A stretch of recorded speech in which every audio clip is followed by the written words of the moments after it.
Say again, please. Houston, we have a problem. This. Give me all you got! Listen, Give me all you got!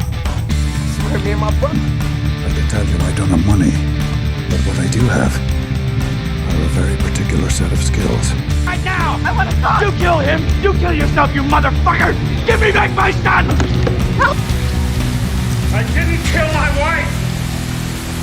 I don't care! Hello and welcome, everyone, to another episode of Stand and Watch, the best and only dad movie podcast you're ever going to listen to, because we killed all the other ones. They are dead. We killed our competition. It's the only thing you can do. And unfortunately, I had to kill Nick as well.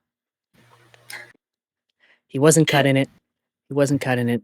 I still have his corpse, though. I may revive him. Who knows? Instead, I am joined once again, three-time returning guest, our second ever, Kate Sánchez. Say hello. Hi, it's me, Bad Movie Opinions galore. You had some pretty good opinions in your last two episodes. It's because we're talking about, like, my boy. That's why. Although, did I do both? Well, I've done... You did I did Hitman. Hitman, and Sunshine. Oh, that's right. One of the Yes. best sci-fi films ever made. So, yeah. Of Yeah, course, I yeah. did easy. This Easy is- to meet consensus. This is the podcast of good opinions, and good opinions only. And that's why our listeners love us, our viewers. You know what to do. Anyway, as always, I'm your host, Matt, because Nick is dead. Hello, Steve and standees. Today we're talking about Top Gun Maverick, a movie that needs no introduction, I think. It saved cinema. it That's all. did- That's the only introduction it needs. It did save cinema. I'm going to do an introduction. Nick usually does these, but he's been slacking because he's dead. So I'm going to do this instead. He always reads the first, for some reason, he always reads the first three paragraphs of Wikipedia. I'm not going to do that because these are long paragraphs. Just going to read the first one. Top Gun Maverick is a 2022 American action drama film directed by Joseph Kosinski and written by Aaron Kruger, Eric Warren Singer, and Christopher McQuarrie, from a story by Peter Craig and Justin Marks. It is the sequel to the 1986 film Top Gun, with Tom Cruise reprising his starring role as the naval aviator Pete Maverick Mitchell. The ensemble cast also features Miles Teller, Jennifer Connelly, John Hamm, Glenn Powell, Monica Barbaro, Louis Pullman, Ed Harris, and Val Kilmer in his final film role. The story involves Maverick confronting his past while training a group of younger Top Gun graduates, including the son of his deceased best friend, for a dangerous mission. This movie cost $177 million and made $1.5 billion. God. I would like to say, sadly, that this is no longer Val Kilmer's last role because they're resuscitating him for AI I hate with that. AI I hate it in so like much. this weird Western thing. I hate it so much. And I know the family signed off on it, but like, come on, have some respect for your family.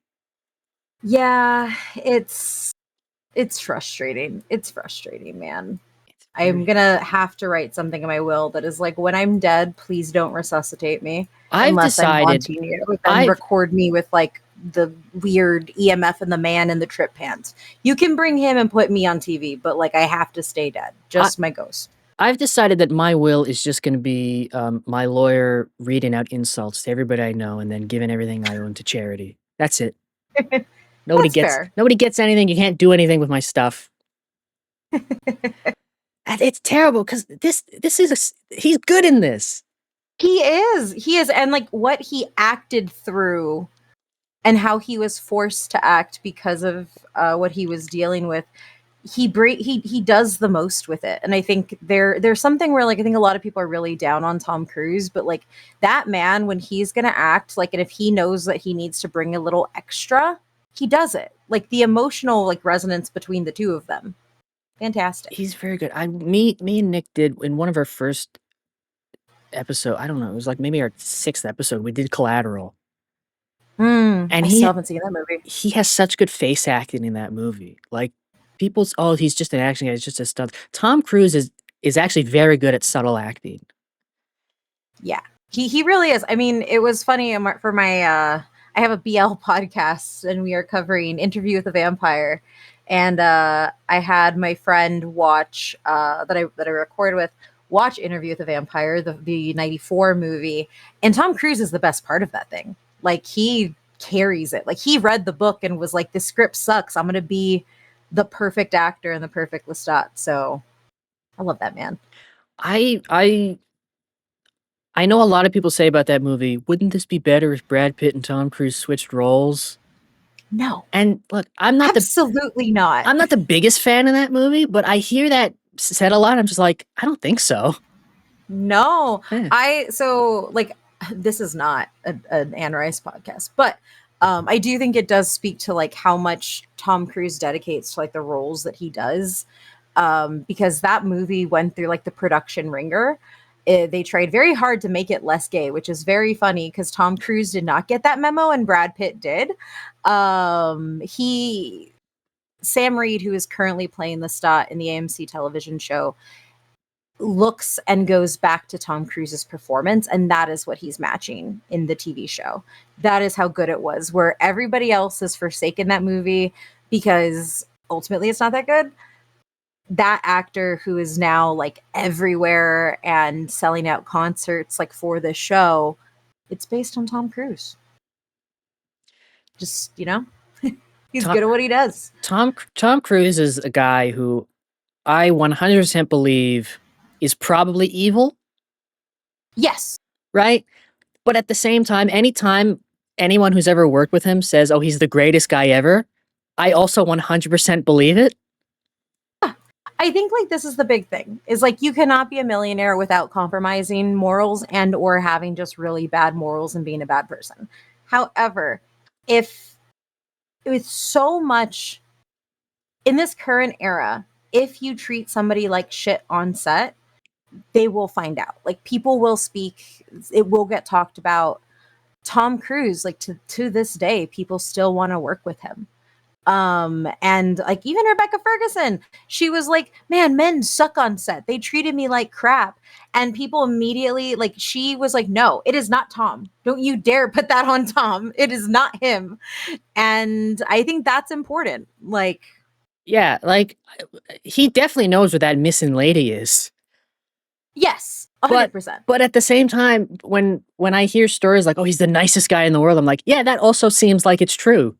Yeah. Right? He's still sending those coconut cakes. If we're not going to boycott every Catholic actor in Hollywood, a little Colty's fine. He Yeah. makes good movies. He makes sure he's like the I remember when he yelled at those people on the set of Mission Impossible. Yeah, And I was like, "You know what? He's right though." he is. Like, he was actually concerned about people getting sick. And Yeah. he paid everybody. That movie, God, this is sorry to turn this into a Tom Cruise podcast, but everybody was like, that movie didn't make its money back. It's like, it didn't make its money back because he paid everybody and kept them employed when the rest of Hollywood was just furloughing people, not paying. He Yeah. paid everybody's salary until they could get done with production. Yeah, he was That- paying that's he was good. paying people while they weren't filming because they couldn't Yeah. film. He made sure everyone was still getting paid. Like, that's why that movie cost so much. Like, that's a good reason to not make your money back. Yeah. Right? So, I mean, evil guy probably. Yeah. Incredible coworker. Yes, incredible coworker. Incredible coworker. I'm sure he's lovely to his fans, but he definitely knows where that missing lady is. But He does, yeah. yeah, but this movie saved cinema. It did. $1.5 billion. Paramount wanted this to just drop it on streaming during COVID, and he was like, "I will kill you." Yeah, and it's funny. This movie, how do I say it? I'm not somebody who thinks things have to be in a theater because of how expensive things are now and the erosion of dollar movies and everything like that. I think that it's classist to push everything to a theater. But every now and again, you see a movie and you're like, "Oh, that I needed like I needed this experience. I needed this sound. I needed it. I needed it." And this is one of them for me. Yeah. Like, and I talked a lot of shit. So much shit. And then I sat my ass down in that seat. And I was like, I don't care. I'm here. This is perfect. Yeah, look, I'm a huge Tom Cruise fan, but even even I, before this movie came out, was like, does Top Gun really need a sequel? I hate the original. It's not I great. actually hate Top Gun. I have an aversion to a lot of military propaganda films. But then you show me a good one, and I'm like, oh, who are we fighting? Can I fight them too? This is perfect. Am I part of the problem? Yes. But also, plane goes vroom, and it turns into a Mission Impossible movie. Yeah. The first Top Gun isn't great. It's passable at best, I think. Yeah. And I think that's just down to Tony Scott as a director. Yes. And it's a cornerstone of gay cinema now, too. Yeah, the homoerotic volleyball. But it's fine. Like, it's not I wouldn't call it I guess it's a classic technically, but not in quality. So I was like, No. Tom Cruise, I love the guy. I was like, do we need this? Then it came out, I was like, yeah. Yeah. We do.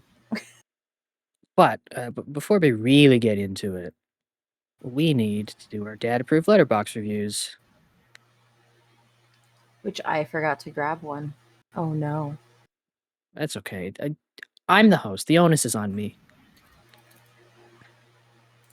This was a weird week for you. We were supposed to do this days ago, and then you were almost fired, and now you have to use AI. You broke a computer. Nick is dead. Very specifically, the dumbest thing is I broke a computer by spilling water on my desk. The water then trickled down through the cord hole, which then dropped onto the top of my PC that has the venting, and then like a couple of drops just fell on the GPU. That is such a Rube Goldberg machine of destruction. Yeah. Just incredible. But I got mine here. This is from George Carmy, who is a patron saint of Letterboxd. Praise be. Gave this movie 5 stars and a heart and wrote, "This is a real movie. There are a lot of fake movies being made nowadays, and this is not one of them. Generational picture." And he's right. There are a lot of fake movies being made these days. I did very quickly find a Letterboxd review, though, that I think fits perfectly. Do it. This is from Jay. Just Jay. J-A-Y. Right. Dads are finally allowed to clap when the plane lands. It's good. I agree with that. Yep. Which does lead me to add, if anybody is curious, the runtime of Top Gun Maverick is the exact time of the flight from LA to Austin, and the third act hits right when you hit Texas, and you start going through like a little bit of turbulence because you're starting to descend. Cinema. It's a comfort movie. I think some movies don't play well on an airplane, and I've talked about this before because Nick doesn't like the movie Ambulance because he watched it on an airplane. And I told him, you got to watch that on your couch. Yeah. I think this movie plays anywhere. I think you could watch this, and Tom Cruise would kill me for he'd disappear me for saying this. You can watch this on your phone and it plays well. Oh yeah. And I think it's just a good that's like the hallmark of a great movie. Yes. Before we really get into this, I will just say, because Nick is quote unquote dead, before I had to kill him, he did tell me his thoughts on this movie. And just to summarize, he gave it 5 stars. I don't know what he thinks it ranks as a dad movie, but I'm going to assume he gives it 100%. Because despite evidence to the contrary, he's not a dummy.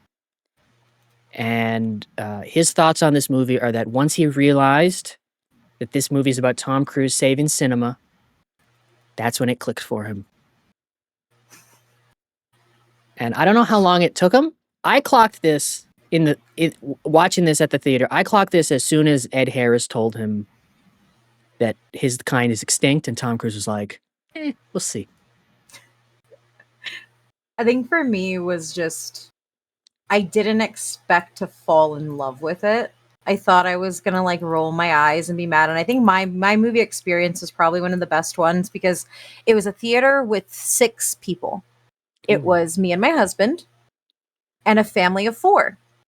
And the family of 4 entered right behind us, to which the daughter was complaining And I think she said something like, "Dad, why do we have to see this? I don't want to see this." And she like said the name of some other movie. And then the dad just turns around. He's like this little old Mexican man in the thickest Spanish accent. And he was like, "We watched your movie last week. This is what we're watching." And then we walked in, we got our seats because we sit towards like the front, like heathens. And they're just like going up the stairs. The dad has like 2 buckets of popcorn, fucking biggest grin on his face. And you know what? He clapped. He clapped when that movie ended, and I joined it. I joined him. I think joined this him. is. I think It this is was one of the few. fantastic. I think this is one of the few movies that warrants a clap in the theater at the end. It So- does. Sometimes people clap in the theater, and this hasn't happened to me in years. But every now and then, I've been in a theater where people clapped at the end. I'm like, you don't need to do that. It's a screen. They're not. It's not a Yeah. play. But this movie deserves the clap. Yeah, it really does. And I saw it on re-release, so I didn't see it right when it came out. So I came in with like it had the weight of expectations. Like I'd known how much it had made at the first run. I had seen how everybody was like literally saying Tom Cruise saved cinema, and I was like, "There's no like I love Tom Cruise. I love his action. I love Mission Impossible, the Mission Impossible series." But it was like, "No, that's bullshit. Like you're forced me back into a theater, whatever." Yeah, I think it was when when Miles Teller is playing Goodness Gracious, Great Balls of Fire, and Tom Cruise is just having that flirtatious moment with the bartender, where like all of it just started to click for me. And then right when they failed the test for the first time, it kind of just like set in that like this wasn't just his passing of the baton for like the franchise, it was him building up the next generation of actors. And we see that with what he's done to give the people in this movie roles afterwards and support them through them. What I love about that sequence where Miles Teller's playing on the piano after Tom Cruise gets kicked out of the bar for not being able to pay his tab, and he's looking in the window, and he's essentially looking into the bar at a remake of Top Gun. Mm-hmm. And you think, oh, it's gonna be this kind of legacy sequel, and then it turns out it's not that at all. It's actually about him going, no, I'm still the best, Yes. and I have yes. to teach these kids still, but I'm still the best. Yeah. Important, because I do think like when we have, I think it's kind of cliche to have these transitional movies, and I think this is kind of Marvel's fault, where people are giving something to somebody else. There's like a result of not wanting to, I don't know, almost like not acknowledge it. They just hand it off and it's done, or they die tragically and somebody has to fill their shoes. But I think when there's something important about having a mentor, because as much as I think we do need to like move on from like eras and stages, it means more when you have somebody who has established themselves as great now teaching somebody else how to be great, and not like overcorrecting them, but uplifting the strengths that they have, even if they're different from that. And I think that that happens beautifully in this movie. It's a more subtle thing, but rewatching it for this podcast, I think that was kind of the big takeaway. But also, like, I'm NBA Finals brain rotted right now, and it's just like that's where my brain's at. Yeah, no, but and it's a good lesson too, especially in an era where all the old people refuse to. Yeah, They just used to die. Yeah, they refuse to die. They refuse to help they refuse to help the younger generation. They're like, no, this is my spot, and you don't get it until I'm dead. And Tom Cruise is just out here being like, no, like this is my spot, and I'm the best, but I'm gonna help you figure it out.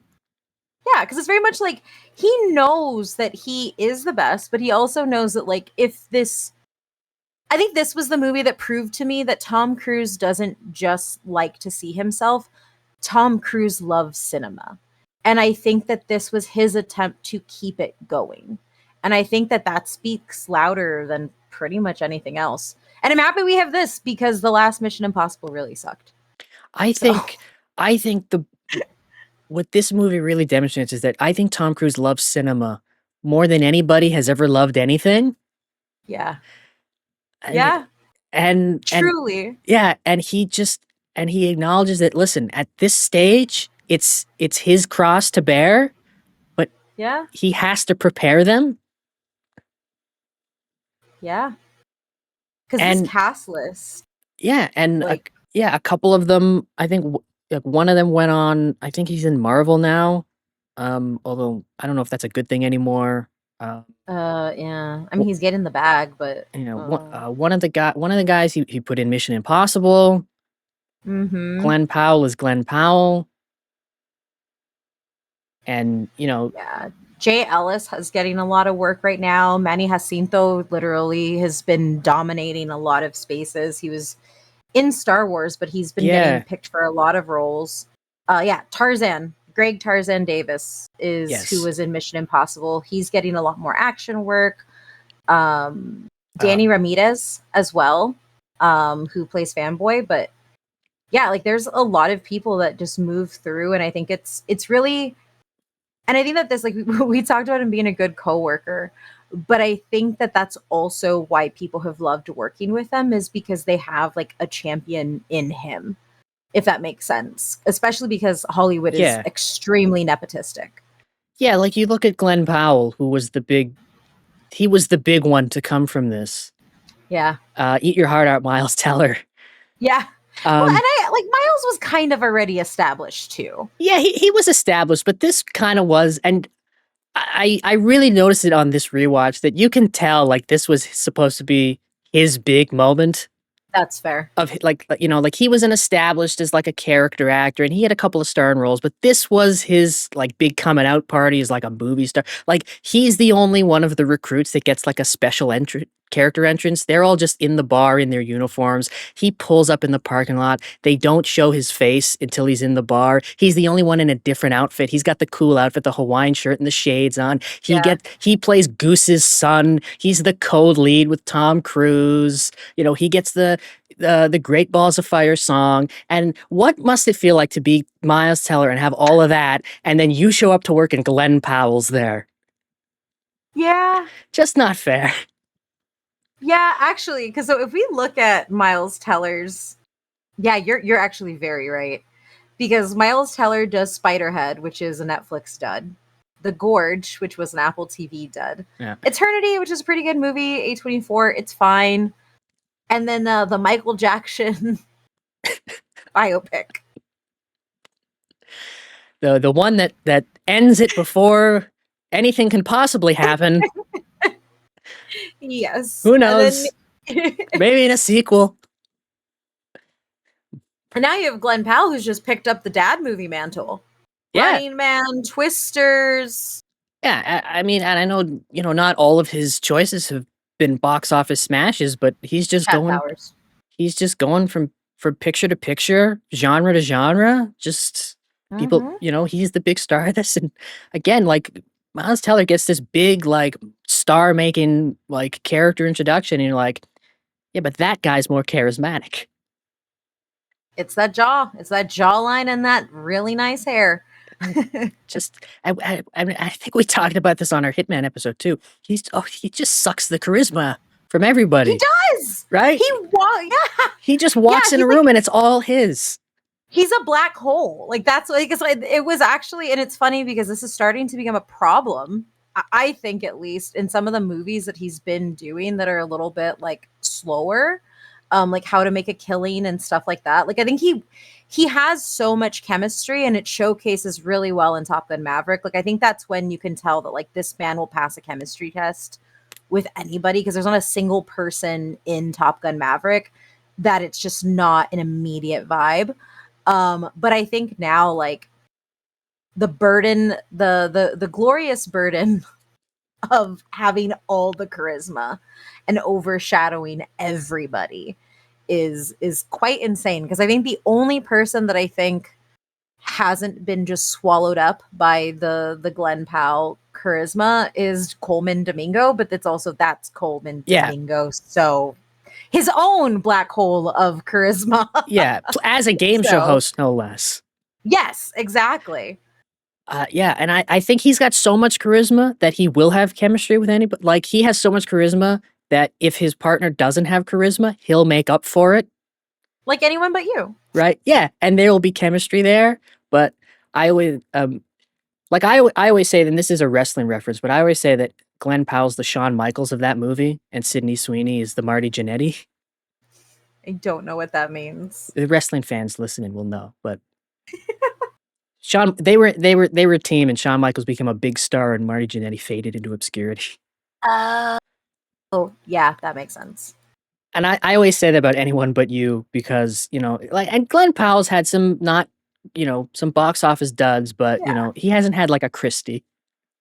Yeah. Oh, no. And he also hasn't done a My Jeans Are the Best campaign, which is very good. Yeah, he's sticking to movies. Just, Yeah. I think he's doing the right path. I don't think he's on social media, really. No, not really. The most he does is show up to college football games. That his biggest dud was Chad Powers, in my opinion. But yeah. Yeah. But yeah, like he really took the baton of whatever Tom Cruise instilled in him in this movie and was like, that's what I'm gonna do. And he's just going from movie to movie, director to director, different genres. He's just the cinema will be his. Yes. He's Star Fox now, so he's also getting that franchise bag. Oh yeah, I forgot he was Star Fox. I blipped that movie from my memory. I still haven't seen it. Good. I saw the first one. I was like, eh. See, I like the first one. And the first one's fine, but I'm just like, this is mostly just look at that thing you recognize. Oh yeah, the second one's more of that in like the worst possible ways. So stay away from it. Yeah, I'm happy for Sega though. Finally beat Nintendo on something. But yeah, so yes. Yeah, and Glenn Powell, he's the Iceman of this movie. Mm-hmm. And yeah, people can say what they want, but there's a reason he came out of this as the guy. Yeah. I think too, like for this movie, I actually find his trajectory and Hangman's character more interesting than Miles Teller. And a lot of that is because a lot of the like focus of Miles Teller's character is just being Goose's son. Like he's Rooster, he's Goose's son, he has to get over like holding stuff against Tom Cruise. And that's pretty much it. Like his character is defined by Tom Cruise and defined by the previous film. Whereas Hangman, his entire character is ultimately learning to be a decent teammate. You go from like he's called Hangman because he leaves people out to hang, and he's not trustworthy, and he wants the glory and he wants the fame, and that is what he cares about. He just wants to be the hero at the sacrifice of others. The transition that he has at the end of the movie lands more with or without Glenn Powell's charisma, although it does help. It lands more because it's transitioning what I feel like is a larger call to what a lot of Hollywood actors are doing right now, where it is just star power, star power, star power, without understanding that the role of an ensemble cast is really what pushes things over the edge. And I think as he learns throughout the film to be more of a team player, you end up with a fantastic character arc. Yeah, there's the montage when they're training and they're all failing, and Maverick's whole lesson is explain to their family why they're dead. Yep. Right? Because he wants to instill into them that you are a team, and if you fail, they are dead, and you have to explain this to their family. It hits hard. Yeah, and especially because, he killed Goose. Yeah. Right? And so that little plot point works really well, that he is really, his main focus isn't to get them necessarily to complete the mission. It's to complete the mission and get home. Yeah. And Hangman, during this segment, they're all silent. They're all, somber about it. Hangman's the only one that's just like, why are they dead? They were too slow. Yeah. And then by the end of the movie, he's the one coming to the rescue. Yep. I feel like that was a backdoor for y'all think. No, what if that was purposeful? Genuinely, because we just said that Miles Teller gets a lot of those hero moments screen wise and from the cinematography standpoint. but story-wise, like, this is really about reconciling with the past, which is what Rooster does. And Maverick does to an extent with Rooster. I think like the thing with the third act is if he can return Rooster home alive, then he's made up for everything in the past and he can like finally move on. But the larger story of it is really what Hangman is doing, and it's what has been set up and what has been taught throughout the film, because Rooster, I don't think, learns anything other than just, oh yeah, shit happens, it's not Maverick's fault. It's still a good part of the movie, but he's there for Tom. He's there for Maverick. Rooster is Maverick's, like, they're tied. Hangman is the actual point of the movie. Yes, Hangman, and again, it all ties back to this is a movie about Tom Cruise saving cinema. Yes. Hangman is the next generation of actor that must continue his work. Yep. And I think, I don't know, maybe there's something to why when Glenn Powell turned the role down at first because he wanted to be Rooster. Oh, I didn't know that. You didn't know this. He auditioned to be Rooster because that's the co-lead. He wanted to be Rooster, and he didn't get that part, and they offered him Hangman. He said, "I don't want to be Hangman."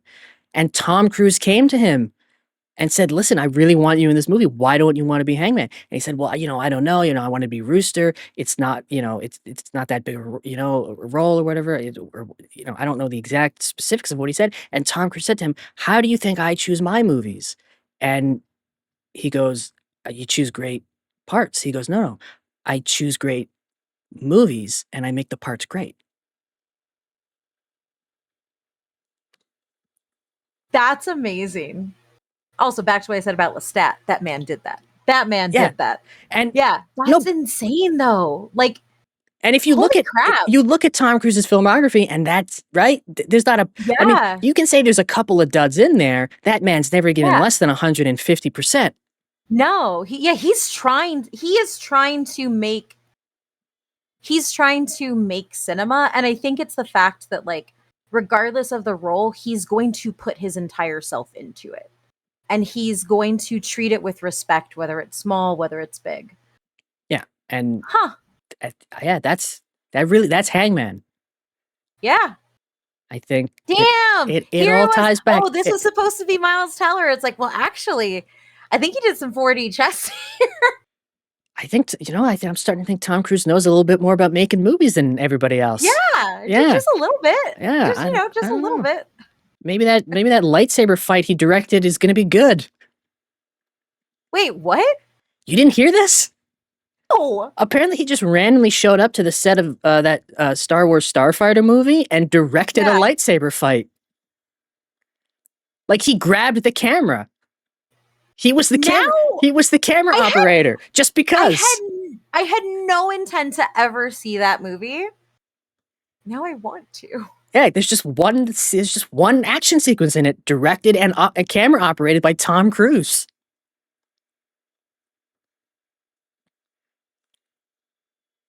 That's insane. Yeah, But he does this a lot. Like, I mean, it's funny, like, when you think about Tropic Thunder, there are two things that come up. Robert Downey Jr. Yeah. And Tom Cruise at the very end, and his dance that was entirely improvised. That whole character was his idea. Yeah. He wasn't in the script. He just wanted to be a part of the movie. Ben Stiller wanted him as the agent character, and he said, "This needs a studio executive." Mm-hmm. And then he said, "I'll play him, and I want fat hands. And I'm gonna dance." I love that story. It's such so much. Yeah. It's like, this man loves movies. Yeah. Well, I mean, and we see it, like, and I think, like, it's easy for an actor to say, it's time for the next generation to step up, right? We see this with directors all the time too. It is harder for them to actually invest in that thoughtfully and give up that spotlight. And I think, God, man. Yeah. Like, this is just Tom setting up the future. Yeah. And what we really haven't talked about is that he does it in a movie that is just the way it's filmed and action-wise is incredible. Yes. because Yes. because Tom Cruise loves movies more than anything, and instilled that on everybody in this movie. They were all in actual fighter jets. They all are flight trained. Yeah, Because I think there was an interview with Tarzan, and he was like, "No, like this was the best experience of my life because I can now say I can fly whatever the type of plane it was." He's like, because he made sure we yeah. all knew how to. I don't think they didn't actually fly them because the No. military does not let you. Yes. So they were in the back of the planes, but like they still, you know, you still have They to still have flight act. training. You still have flight training. You still have to know how to act well, you know, in a fighter jet. Not pass out with G's. Yeah. And doing all those maneuvers for real. And credit to Joseph Kosinski because it's an incredible movie to look at. Yeah. The shots are incredible. The way they rigged the cameras to the planes, and you know he did the same kind of thing on F1, which is great. I think the thing that really stands out to me is one of the things that you can do with showcasing like a heads up display. It can feel like too much, but there was always just enough use of the actual machinery to tell the audience like when danger was coming up or like to showcase that. It never went too far, and it was just enough to feel immersive. And I think the thing that really makes those flights work isn't just the design of the camera operation or the cinematography; it's the sound. Like Yes. that is what made me feel like I and obviously I watched it on a plane, but like that was what made me thankful to have watched it on re-release in the theater, because the focus on the roar of the engines throughout each of those sequences, and there is some score to it, but he always lets the engines and the plane itself have a moment. It really just kind of hits you in your chest of like what is being done. The other great thing this movie does is the entire movie is essentially training you for what the third act is going to be. Yeah. And then when the third act comes, it's the greatest thing you've ever seen. Yes. Because it's just a Mission Impossible movie. Yeah, because and the first two acts are essentially him training them for the third act and instilling into you, this is what's going to happen in the third act. These are the things that can go wrong in the third act. This is what's at stake in the third act. And then throughout the movie, they're like, oh, they can't do it. They can't do it. And then there's that incredible sequence where he shows them it can, in fact, be done. And he's still the best. And he's just better than them. And they just have to get on his level. And they're all just watching with bated breath, as is the audience. And this is the sequence in the movie where my father turned to me and said, that's Tom Cruise, when it was over. And you know what? He's right. And then the third act comes, and they're going through the pathway that you're like, oh, I know this pathway because they've instilled it into me. And then two bogeys show up, and you're like, oh, this is what can go wrong. And then things start going wrong. And I don't know, it might be the best third act, at least of this decade. It really is. It really is. And I think there's also something that I appreciate about Tom Cruise's plotting of, what do you call it? Plotting of big moments, right? Like I think often when we see action stars, when they and American action in general, I think there is a purpose to make things look really clean and everything goes right the first time, and we're starting to see this like change within American action cinema with things like Chad Stahelski, because he's going back to like a lot of those old Hong Kong action movies. And while Tom Cruise is more heavily he's not the same type of action director, he is an action guy who takes joy in snap decisions, if that makes sense. Like not everything goes right. In other movies, the first plane they try would work. In other movies, they would be in the perfect plane to make it back and have a big hero's entrance. In Tom Cruise's movie, everything is going to keep going wrong. Yes. And your main characters are going to be smart enough to work through it and wind up on the other end. Tom Cruise, and this is a credit to him because a lot of actors with lesser star power don't believe in it. but Tom Cruise is very okay with getting shit in his face on Yep. screen. So many movies, things go like he's very okay with looking like a fool. Yeah. It's what defines the Mission Impossible style of action. Like Ethan Yes. Hunt is not Ethan Hunt if he's not going with Plan F by the end of it. Yeah, I mean that's a whole plot point in the fifth one is that it's just pure luck, and he is the manifestation of destiny. But things keep going wrong. And in Mission Impossible Fallout, there's that motorcycle chase through Paris that abruptly ends because he slams into a car and flies off of it. Yeah. And in a lesser action movie, this motorcycle chase would just end cleanly. But Tom Cruise says, no. He'd have a very large vehicle that he slides the motorcycle under, only to pop up and still be on it somehow. Yeah, and I think that works in something like a James Bond movie. Yeah. When you're like, well, James Bond is that guy.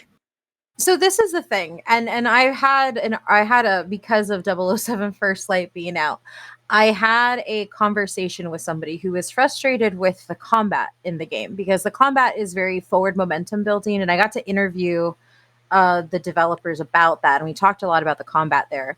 But it's forward momentum building in the same way that I think has defined like espionage action that you see in like Mission Impossible. Yes, you have hero moments for Bond, but you also have moments where, I mean, Daniel Craig's chair scene. Yeah. In Casino Royale, like you see him with his back up against the wall, and you also see how he's smart on his feet. And I think that type, but I think that that's the type of Bond that Daniel Craig is that gives us a lot of the action that is close to Mission Impossible is established by Ethan Hunt in the Mission Impossible series. Like that is what kind of sets the tone for the type of spy thriller that Craig's Bond becomes. And that's what like that game captures. But yeah, like it's very different from what we used to get. Or like even just like popcorn action movies like the Fast and the Furious, like don't they like notoriously have the I can only be hit X amount of times? Yes, I think Vin Diesel and The Rock. Vin Diesel and The Rock and maybe Statham had it in there. No, not Statham. Not Statham? Okay. Vin Diesel and The Rock definitely had it in their contracts that they could only be hit a certain amount of times and they had to win a certain amount of fights. Yep. Which I think is why the fifth one is the best, because The Rock just loses. Yeah. And in all the other ones, it's like, well, no, we have to be on the same team now, or it has to be a draw. Like, what are we doing? Right? Mm-hmm.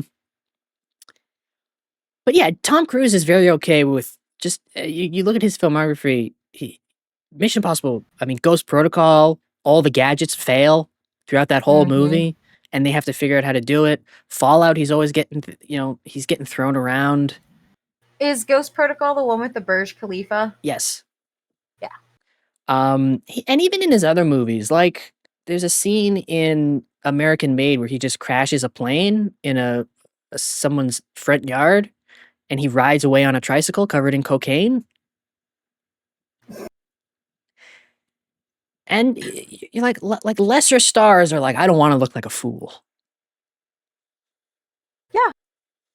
But no, like it's that style of action is so important. And it's funny because it reminds me of just what people say, like when you lie, like when things are too perfect, it's not real.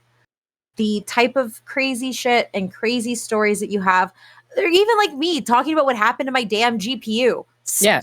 There's no reason that should happen. It sounds insane, but that makes it more real. The fact that Ethan Hunt fails or things fail on him in this movie, the fact that Maverick has things fail on him, or he has to like figure out how to like make do with a shit hand, that's what's compelling about it.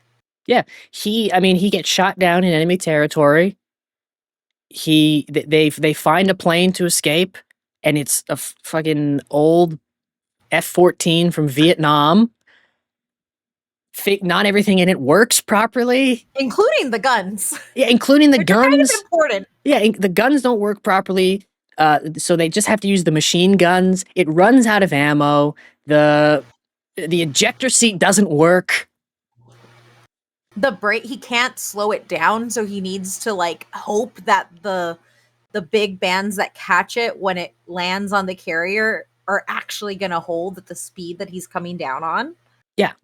It's just things go wrong and it's more interesting. And again, because the rest of the movie instills in you, this is the mission, and if anything goes wrong, this is what could happen, and then things go wrong, and you're like, how are they going to get out of this? Yeah. It's a perfect build. It really is. And I think that there's just something, and I always define it as like, as a person who like hates military propaganda and tries to avoid it and not watch it when I can. Yeah, man, after he comes in and proves that it can be done, my body was like, yeah, I'll sign up. This is great. Who are we fighting? That third act, I'm like, I don't know who we're fighting. I'll fight him with you, Tom. This is great. Can I give you more money to fight him, Tom? Give him more planes. I think every time I come out of a Tom Cruise movie, my first thought is, you know what? Maybe I should praise Xenu. Yeah. It's like, is he like this because of the Scientology? Right? I mean, like this man, like I don't know. He's 64 or 63 now, and I'm just like, Yeah. maybe Xenu was onto something. Yeah, I mean, and this is the thing, and I say this whenever I talk to my friends about Mission Impossible, or we just like glaze Tom Cruise, which you do frequently. That man is gonna like self-emulate on film. Like Yeah. that's what's gonna happen. Like he is going to die on film, and he's gonna have it written in the contract because he's do this until he's old and gray. If it's in the film, keep it in the film. If you have it on camera, make it part of the movie. And you can't tell me otherwise. I You can't. think Like, this is not a man who dies at home in his bed. He's gonna die from like a parachute malfunction on set. genuinely, if the news report ever came and Tom Cruise died peacefully in his sleep, I would say that's suspicious. Exactly. Who poisoned him? Yeah. Who poisoned him? That is not what happened, right? That's Yeah. not how he goes. No. The headline is going to read 98-year-old Tom Cruise dies in helicopter crash while filming a movie. Yeah. What was he doing when it crashed? A barrel roll. Why was he doing a barrel roll? He thought it would look cool on camera. No, it's going to be because he let a stunt performer do it first, did not like the take, and then got on it himself. My favorite Tom Cruise story, I don't know if you've heard this one, Matt Damon told it on Conan. Mm-hmm. I guess him and Emily Blunt had dinner with Tom Cruise. And he was asking Tom Cruise, how did you do that Burj Khalifa stunt? And Tom Cruise goes, I've been thinking of this shot for 15 years. Oh my God. So he's been thinking about it literally since that building was built. Yes, which I absolutely believe. Yeah. And he goes, so I go to the safety guy and ask if it can be done. The safety guy goes, you can't do that. It's too dangerous. So I get a new safety guy. Yep. So that's how he's going to die. Yeah. He already broke his foot on, or broke his ankle. Was it foot or his ankle on camera? It was his ankle. Fallout. It was his ankle. Yeah. He slammed right into the building. It went this way. And he kept running. He ran on it. He hobbled until he knew he was out of frame. So good. Yeah. So good. And I think like this, and I mean, I've always loved Mission Impossible, but I think like not only could he make me like a sequel for a movie that I objectively hate, but like he did it so well that I'm like, are we gonna get a new one? Are we gonna get more? Can we get more planes and Tom Cruise, please? I think they're making one. Are they? I think somebody confirmed it. I think they were working on it. I hope. Double check. Oh yeah, it's officially in development at Paramount. Well, I guess it's got to be somebody. Yeah. Well, they own the rights. This is true. And Miles Teller and Glenn Powell are expected to return. I imagine if anybody from Paramount at least tries to instill any Paramount things, Tom Cruise will say, "What the fuck are you doing here? Go home." Oh, yeah. Well, and Yeah. that's like the thing too. Like I know there have been like a lot of reports that like a lot of the dealings with Paramount, like his movies haven't fallen subject to it because the man prints money. Like Yeah. he's a sure bet, and so he's able to bully his way through things. Yeah, and again, the two movies of his that didn't make money are because he paid everybody through COVID, Yeah. which is a good reason to not make money. Yeah, putting money in other people's pockets. Yeah, that's a good movie. That's a good reason to go negative. Yeah, I think his last like non-hit was Edge of Tomorrow, which is an incredible movie. It's It's a just good movie. the title sucked. Yeah. Yeah. Live Die Repeat was that should have been the title itself, honestly. Yep. I think when they put it on video, they just put Live Die Repeat in big like giant font on the box. I didn't know it was Edge of Tomorrow until like I played the movie the first time I saw it because I thought it was Live Die Repeat. I only know it's Edge of Tomorrow because I saw it in theaters, and I had to say 2 tickets to Edge of Tomorrow, please. But yeah, this movie's a 5. Oh, yeah. It's I will give it everything in life. Yeah, and I don't even think this is this is a 100% dad movie. Oh, yeah. I think I mean, confirmed by your dad and confirmed Yeah. by the dad that clapped in my screening. I think of all the movies we've ever done on this podcast, this is the one that needs to be discussed least in terms of its rating on the dad movie Yeah. meter, because as soon as you see this episode's about Top Gun Maverick, you're like, well, 100%. That's the daddest movie that's been made. Yeah, it's the daddest movie of all the dad movies, Yeah. and we love them. But what we don't love are the goofs who go on IMDb and make pedantic complaints about the movies they watch. This is always mine and Nick's favorite segment because we hate these people, and it's always Neil deGrasse Tyson. Every single one. Every single one of these is submitted by Neil deGrasse Tyson for every single movie. We hate you, Neil. You are our nemesis. I got a real humdinger from Neil here. California has a mandatory helmet law for motorcycle riders, so Maverick should have a helmet on. Military bases also require helmets, regardless of the state law. So even in a state without one, on base he would be required to wear a helmet. Some bases also require a high visibility vest be worn by the rider. Interestingly, Tom Cruise has never worn a motorcycle helmet while driving a motorcycle in any movie. Actually, in Night and Day, his character briefly wears a police motorcycle helmet before it is seen falling onto the hood of the vehicle. So not only is this a stupid complaint because I mean, his name is Maverick. You expect him to follow the rules? Yeah. And- like a man named Maverick doesn't wear a helmet when he wears a motorcycle. I mean, his whole character arc is, even though he's old now and feels bad about Goose, is that he still doesn't respond well to authority. Yeah. Right? Like, he's still a captain for that reason. That's entirely the intro of the film. Yeah. The opening of the film is him defying orders. Yeah, it's like, it's said multiple He just wanted times. to do something cool. Yeah, it's said multiple times. You should be a corporal by now, and yet you're still a captain. He's like, you know, I don't want to be. I want to do cool shit and not follow orders. Yeah. But so not only is this a stupid complaint, but also Neil decided that he would have a conversation with himself in the second paragraph about the movie Night and Day, which is a good movie. But what are you doing here? Are you like, now you're just going off on tangents? Night and Day is a surprisingly good movie. I really enjoy. That's my comfort movie. It's very good. There's something about, I don't know, Cameron Diaz just wandering around the whole movie shocked that Tom Cruise is playing himself. Yes. Right? He's just playing a heightened version of him. himself, just the best guy at everything. Yes. It's very pleasing to me.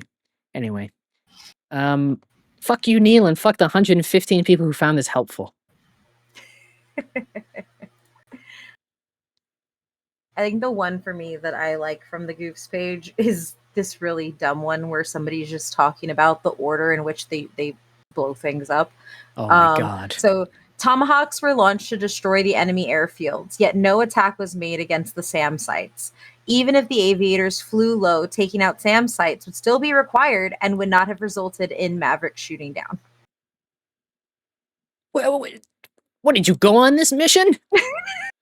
What are you talking about? Who watches Top Gun Maverick and goes, those things shouldn't have blown up like that? What are we doing? Some people shouldn't be allowed to watch movies. Genuinely. It's the I worst. never even once thought about what they blew up. No, I thought cool. That's what I thought. Yes. It's the worst. I thought plane goes fast. I thought Tom Cruise saved cinema. I thought Glenn Powell put that guy in more things. Anyway, that's it for the goose. I do have a very bad dad joke that I will share. We never force our guests to make dad jokes because it's the hardest part of the show. Yes. Me And I'm not creative. Me and Nick often can't even think of any. And this one's very bad. What? How does Tom Cruise like his steak?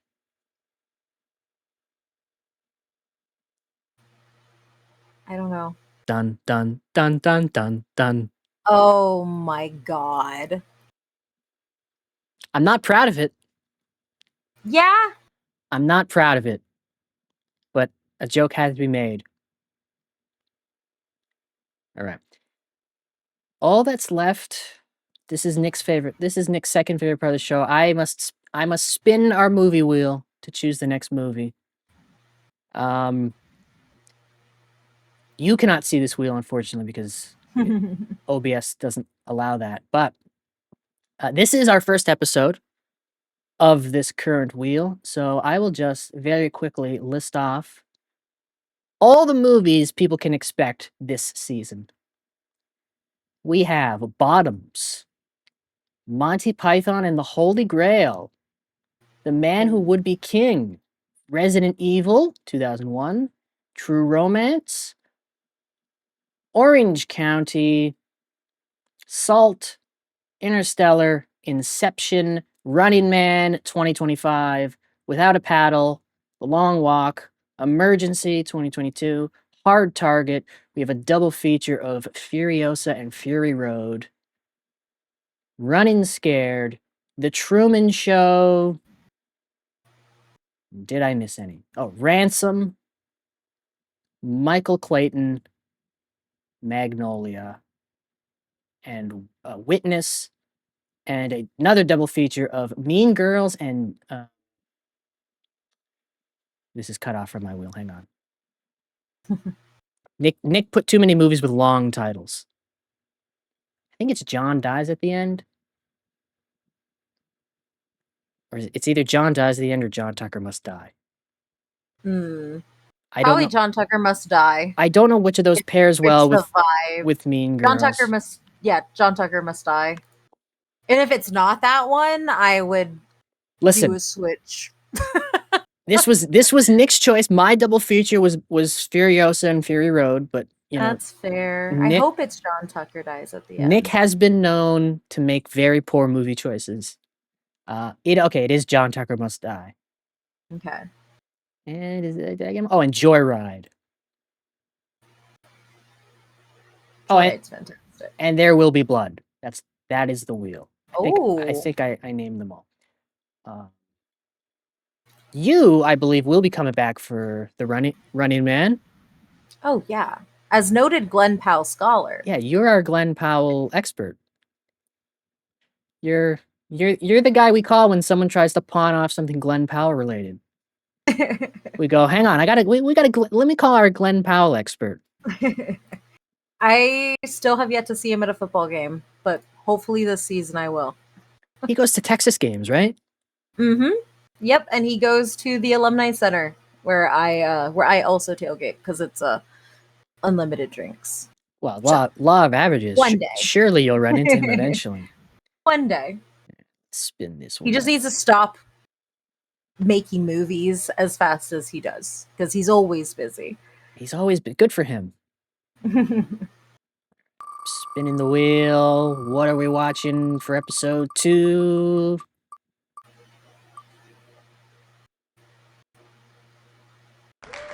It is Running Scared. Whoa. I've never seen this movie. Nick has chosen it. Has he chosen wisely? I guess we'll find out. Where is this streaming? Oh, he didn't specify it's the 2006 one or the 1986 one. Oh, I didn't know there were two. Running Scared is a 1986 American action comedy film starring Gregory Hines and Billy Crystal. Or it's a 2006 Paul Walker movie. I should ask him. That one is not a comedy. Yeah, that is not a comedy. I should ask him which one it is. But yeah, feel free to go, watch both of them before next week's episode, just in case. If you want to watch along with us, and I will find out from Nick. But that is it. That is it for this incredible movie. Kate, where can people follow you? You can find all of my writing work over at butwhythough.net. If a Glenn Powell movie comes out, you're gonna see my review on it because I won't let anybody else take that review. And you can find me online at Oh My Mithrandir, primarily on Blue Sky, but you can see all of my unhinged travel and sports things on my Instagram. Right, and as always, you can follow us at Stand and Watch on Blue Sky. We're only on Blue Sky. We don't like social media here. It's a dad movie podcast. Dads don't like it, neither do we. But that's where you can follow us. Like and subscribe. Tell your friends. Tell your family. But whatever you do, don't tell your mother.